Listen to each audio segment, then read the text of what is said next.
Welcome to Running the Table, the podcast where we run through everything on the table in the world of college basketball. And for the first time ever, here we are in the same place. This is crazy. This is nuts. It took us basically 3 years to do this. What are the odds? We're actually in the same place at one time, and we're going to be bringing you our second round predictions. The first round is over, so now we're going to be running through the second round. Are you ready to go? Let's run it. Oh, I can actually hit you this time. I'm so glad that's the important part of us being together to do this episode. Of course it is. What else would it be? Let's get into it. Let's run it, baby. The first game being UConn versus Northwestern. UConn absolutely smacked the crap out of Stetson, 91-52. Meanwhile, Northwestern had a more difficult battle against FAU. They went into overtime, but they took over. They flattened the Owls in overtime. It wasn't even close. They went into overtime 58-58. It ended 77-65. I was impressed. I didn't necessarily see Northwestern taking this one based on especially a lot of the individual matchups, but they looked pretty solid, so you got to give it to them. It's always nice to see the Big Ten move on, so that was a pretty cool, unexpected one for me. But I got to say, when it comes to this matchup, I don't like how they match up against UConn. Nobody really matches up against UConn all that well, and Northwestern especially doesn't. So it's not too much of a surprise for me to say that I've got UConn moving on. I got UConn moving on as well. I think that's pretty chalk in this one. So we're going to move right along. The next matchup being San Diego State and Yale. San Diego State outlasting University of Alabama at Birmingham, 69-65. And Yale, one of the biggest stunners of the first round. Auburn, what happened? I don't know. My bracket is in shambles and I hate it. That was by far the biggest surprise to me. I mean, we've talked about how much we liked Auburn. The metrics love them. They have the high intensity defense. They had still had a top 10 offense in the country, and things just fell flat. I think the biggest thing that killed them down the stretch was free throws. They had chances to win this game. Well, they absolutely did. No doubt. If Auburn makes their free throws, they win. Maybe we're talking about a different result, but you can never know. The 13 seed Yale, you got to give them credit for going to this point, beating a very, very tough team. I had Auburn in the Final Four. You got to respect Yale for that. Yeah. But I love the defense of San Diego State. I can't not take them here, dude. No, I mean, it makes sense, but I think for me personally, what it comes down to is everything that we saw about this matchup between Yale and Auburn. The reason why I picked Auburn was because of that defensive intensity, and I thought Yale couldn't handle it. Well, they handled it. So honestly, if they play remotely the same, I think they could handle what I would deem as a worse version of Auburn and San Diego State. So I've actually got Yale moving on once again. I mean, it's going to take another inspiring performance. But with the way that this tournament has gone, and I think has the possibility to keep going, I got to take Yale. I got to ride the wave. I know that I'm going to need more chaos if I want to start doing better on our predictions, because this first neither one of us have done well. Not very pretty. No, we were definitely worse than we planned on being. I respect the take with the Yale. I don't see it, but we're going to move right along. Duquesne and Illinois.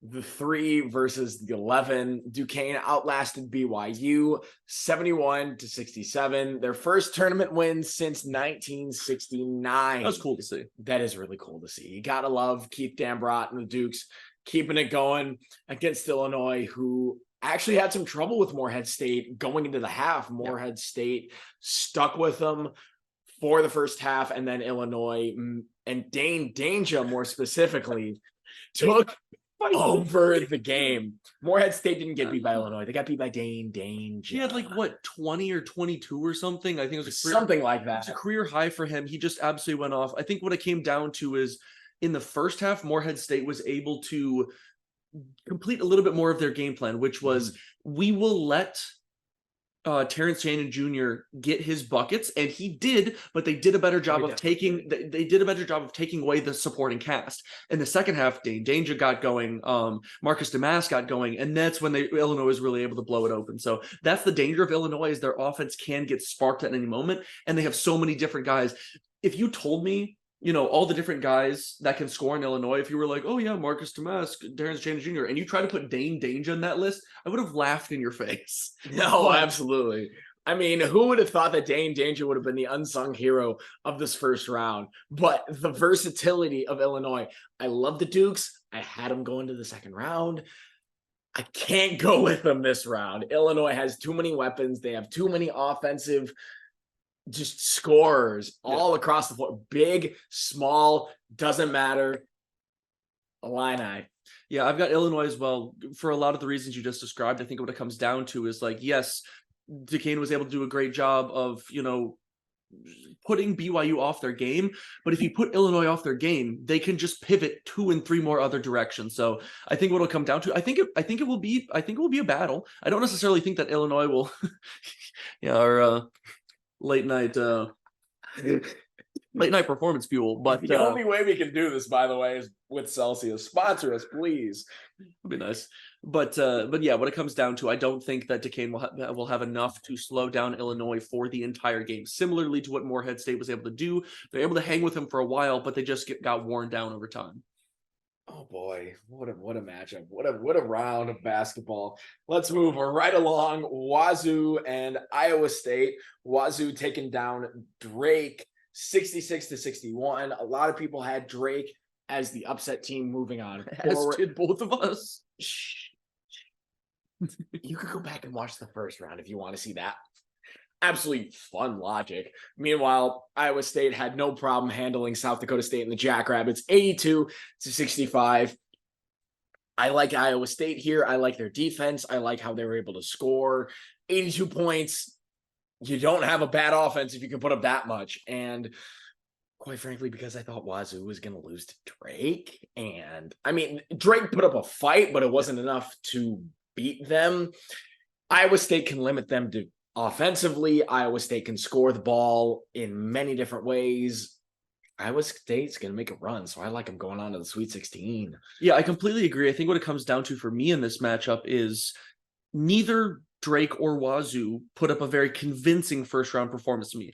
It was a 66-61 game. Whoever won that game wasn't necessarily going to convince me that they had enough in the tank to overcome Iowa State's defense, much less outscore a team that was able to put up, 82 in that one. So realistically, it's a bad storm for whoever was facing up against Iowa State, I feel. So I got the Cyclones moving on as well. The next matchup being Houston and Texas A&M. Houston making short work of Longwood. It wasn't even close, man. 86-46. Oh my goodness. Houston shellacked them.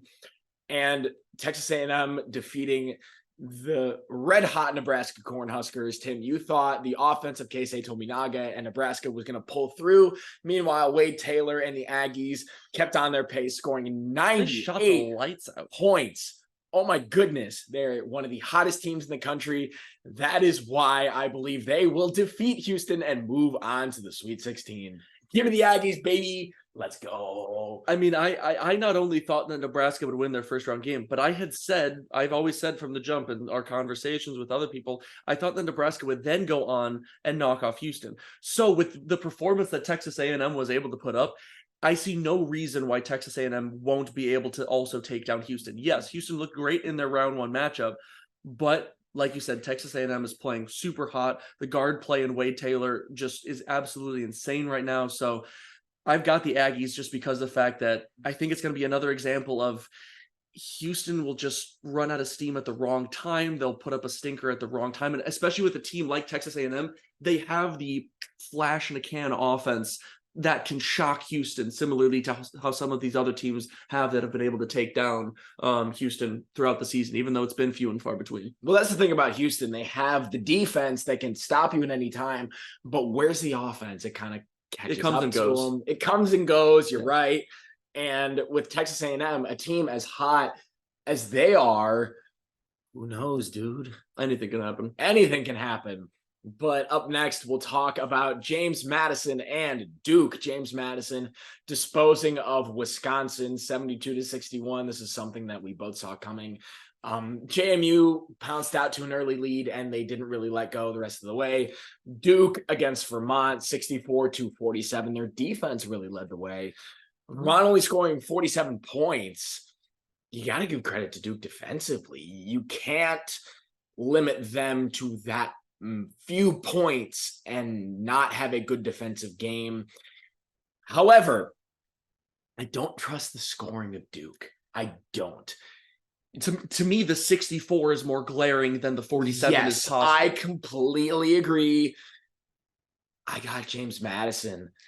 Wisconsin, let's not to discredit Wisconsin. Wisconsin is a tough team. Wisconsin made it to the championship of the Big Ten. They didn't quite win it, but that showed that they can hang with the best as they beat Purdue in the semis. Wisconsin can hang with the best teams, and James Madison, the 31-win Dukes, they disposed of them pretty easily. It didn't really seem like James Madison sweat all that much. And the way Duke went out crying and whimpering in the ACC tournament, I still can't trust them. Duke, you're dead to me. Give me James Madison. No, I entirely agree with everything you said about Wisconsin and sort of their way of My arms are crossed. Wisconsin started playing some of their best basketball once again when they got to the conference tournament. And despite them losing to Illinois, they battled with them until the end. So I thought Wisconsin was playing some of their best basketball again. So for James Madison to come in and beat them in such convincing fashion, I still do believe that James Madison is legit. I agree with you that I am still uninspired by Duke. So I will take the Dukes over Duke and take James Madison moving on. Up next, we have a rather unusual matchup between the 11 and 14 NC State and Oakland. NC State taking down Texas Tech 82-67. They continue their momentum from the ACC tournament and carried it right on into the first round, advancing to the second round. And how about Oakland? How about Oakland beating Kentucky? How about Jack Golke? Dude, Jack Golke is on threes. Fire. That's absolutely insane. The thing about Jack Golke, though, is imagine you having a job where your job is just to shoot threes. That's it. Yeah, I think he shot like 2 or 3 twos this entire year or something like that. Everything I've seen is absolutely crazy. And, I didn't necessarily look into Oakland enough. It's, I'm sorry, Oakland. I was not familiar with your game. I'm not. But here's what Kentucky's just susceptible to being upset. That is so true. I'm not really surprised, and I'm so here for it. So the fact that we're seeing I'm here for it too. So the fact that we're seeing Oakland here in the second round is pretty great. And quite frankly, I mean,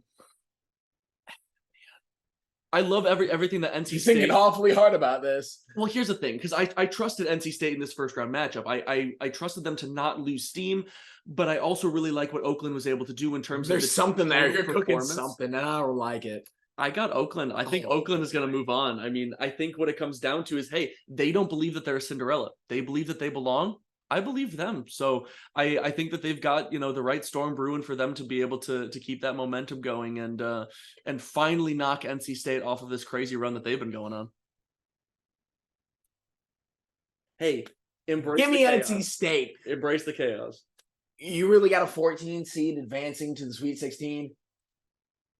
St. Peter's went to the Elite Eight, so that's true. Give me my crazy. Give me my daily dose of crazy.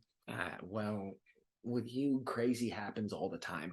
I got NC State. NC State's going to continue their momentum right into the Sweet 16, and that's all I have to say about that.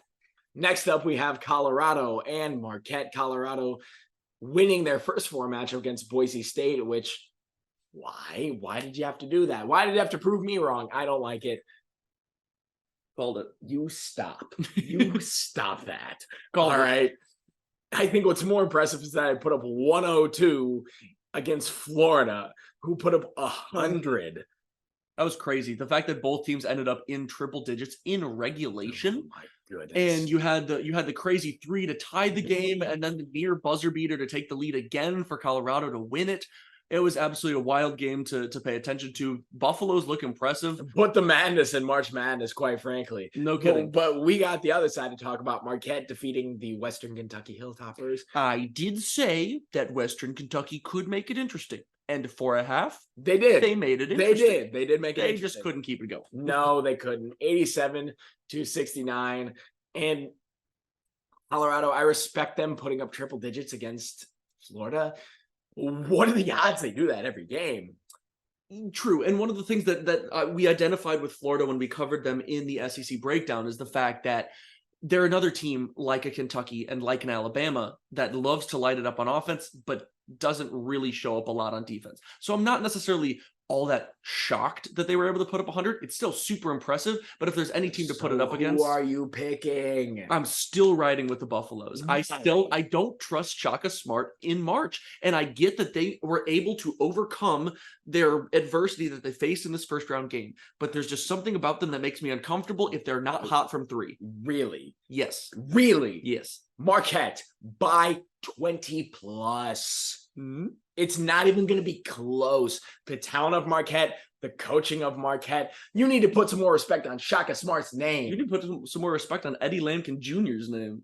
Screw that.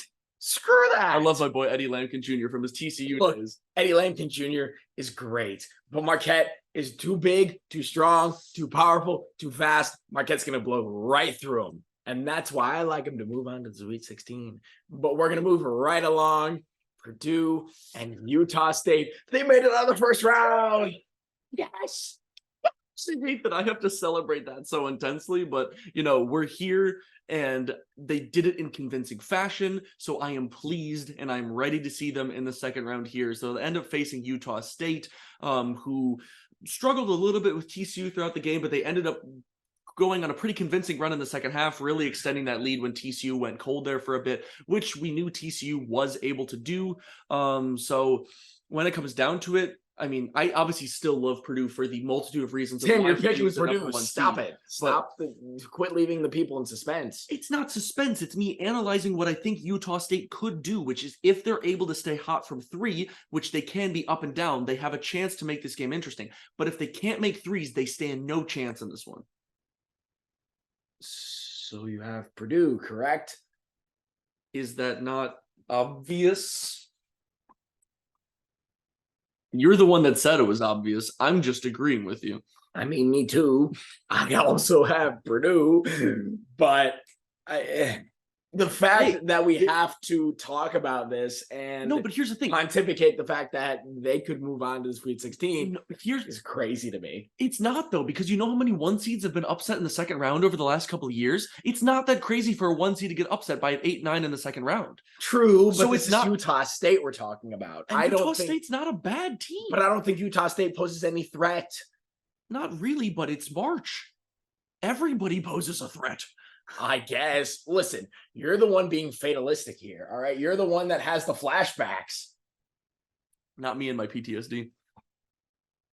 We're moving right along to Gonzaga and Kansas, who may end up facing Purdue in the Sweet 16. I really thought that both upsets were happening here, and then neither of them happened. I still will stand by the fact, Samford, you got robbed. I'm still upset about that foul call, and not just because I had Samford winning. I think that's a brutal crime, and I am still upset, but in my opinion, my quick blurb is I think the NCAA should be able to change their rule on challenging within 2 minutes. I agree. That they should be able to challenge a call or challenge a foul call. But until that happens, Samford was robbed, and we got to talk about Gonzaga, Kansas. I picked Kansas, but look, if I was on Samford's side, I would agree with you. It was the block that wasn't. And the fact that they couldn't review it is a darn shame. But that's just the bylaws of the NCAA.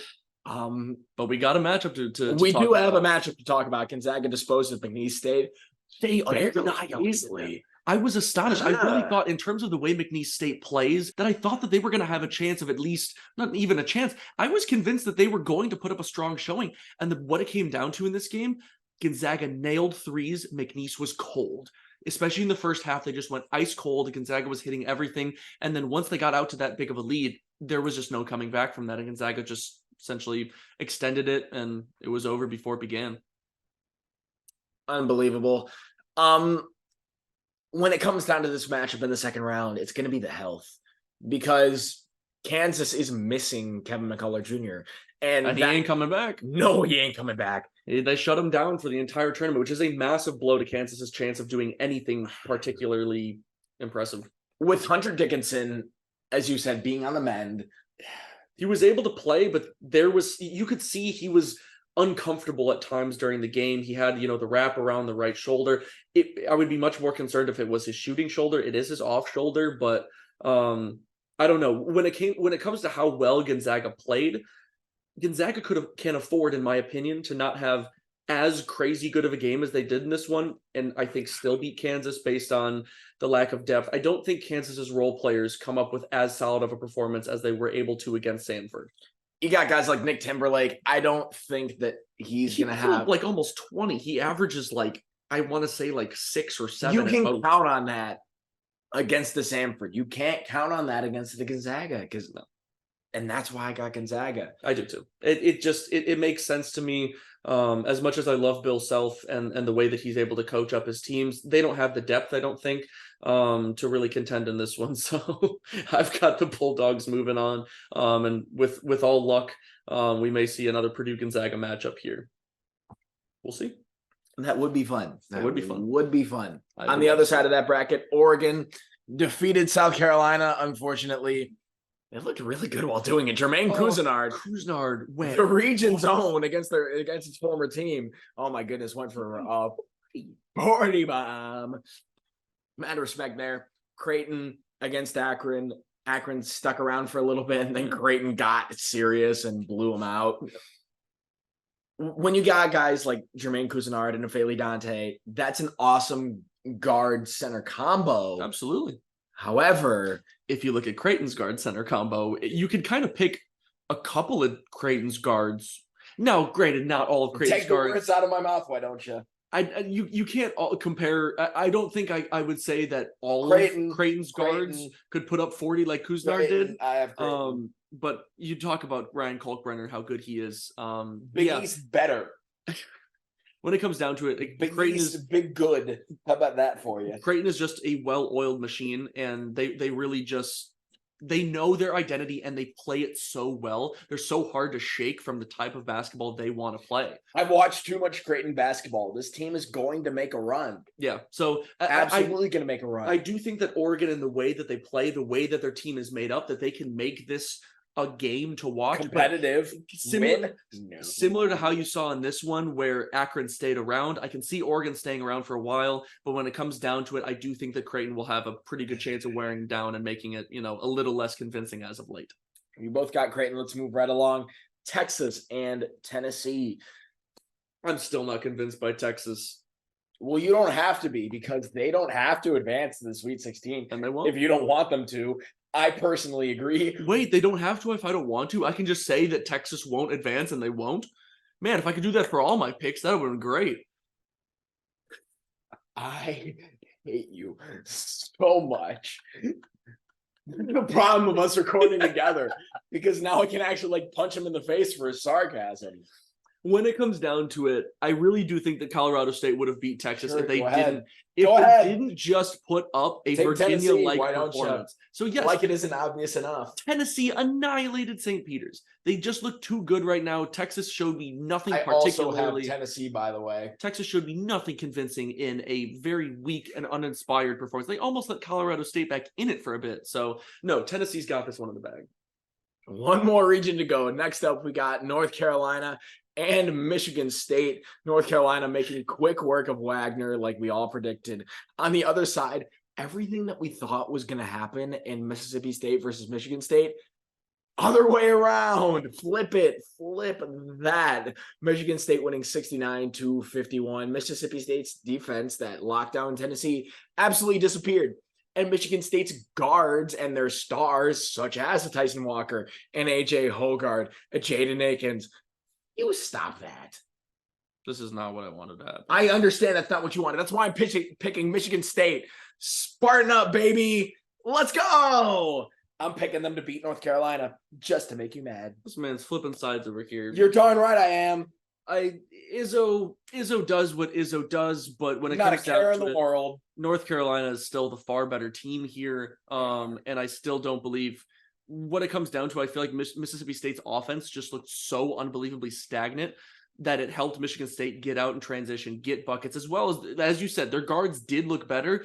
North Carolina won't look that stagnant. So I've got the Tar Heels moving on, even though I expect this one to be a lower scoring game. North Carolina put up 90 in their first round. I don't see them putting up 90 or probably even 80 in this one, just because I expect it to be a little bit of a slower pace game with the way that Michigan State will try to play. But I still have the Tar Heels in this one. I still don't trust Michigan State, and they will be my team. If they keep winning, I will keep counting against them because I cannot stand to pick the Spartans. Oh, for real? My God. Just like that. Just like that? Just like it. Sparty up, baby. It's fine. I don't care that I'm switching sides. I mean, this one goes out to all my Spartans out there. They're going to beat North Carolina, and they're going to do it with a smile on their face. Up next, you got Grand Canyon and Alabama. Grand Canyon defeating St. Mary's. We thought the defense of St. Mary's was going to come through. It just didn't quite happen. Bryce Drew and Grand Canyon ran a little bit too fast for him and beat him 75-66. Meanwhile, Alabama won the track meet 109-96 against Coastal Carolina. I mean, my goodness.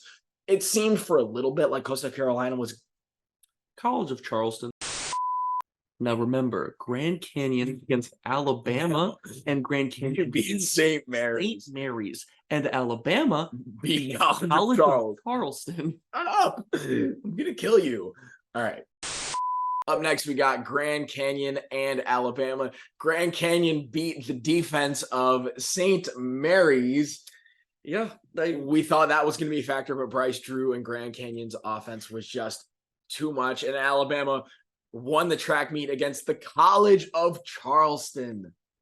That one was a weird game too. I didn't watch it, but it was a weird game to pay attention to because we were monitoring as it went along, and we saw it was going to be a high-scoring game from the jump. College of Charleston got out to a bit of a lead, thought this was going to be another 4-13 upset, but and Alabama went woohoo and decided to score the ball in like 18 different ways. I mean, to put up 109 in regulation is crazy, but also for them to give up 96 to College of Charleston, that's kind of characteristic for Alabama. It is, but all it does is reinforce my concerns in Alabama's style of play. I mean, when it comes down to it, Grand Canyon was able to essentially out-tempo St. Mary's, and the fact that they were able to establish more of the way they wanted to play. I thought that St. Mary's was going to be able to slow it down more. In fact, St. Mary's offense struggled so much that they actually found more success for them going in transition than their set offense. So they were speeding themselves up even a little bit. So when it comes down to it, yes, Alabama's going to score the ball, but but with the way that Grand Canyon was able to score against a St. Mary's defense that I thought was going to be able to limit them to a lot less than 75. I'll take Grand Canyon moving on. Like Alabama's going to fall similarly to the way that Kentucky fell. And I think that Grand Canyon is a team that could do it. It's fast versus fast, and there's really nobody better left in the tournament than going fast and scoring a lot of points than Alabama. So how is Grand Canyon going to beat them at their own game? I got the Tide moving right on along. Very possible. It is very possible. Anything can happen. We're going to move right along. Clemson and Baylor.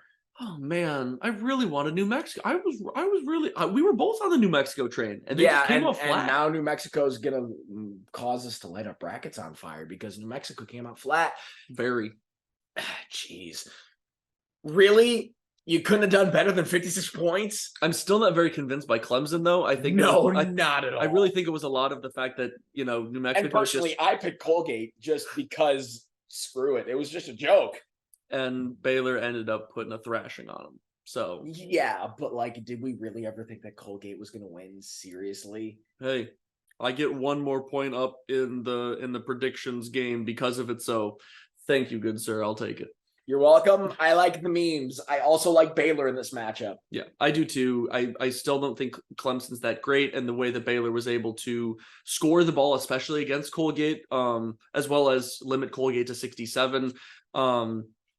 I just don't think Clemson's going to have all that much, especially if they can't get PJ Hall going on a crazy game. So I got the Bears. Bear down. Wrong sport, but now I want to strangle you, and I actually can because you're right next to me. I'm not gonna though because we have you say stuff to piss me off. I gotta fire back sometimes. Yeah, that's true. Go Pack Go! But this is a college basketball channel, and we got one more game to go.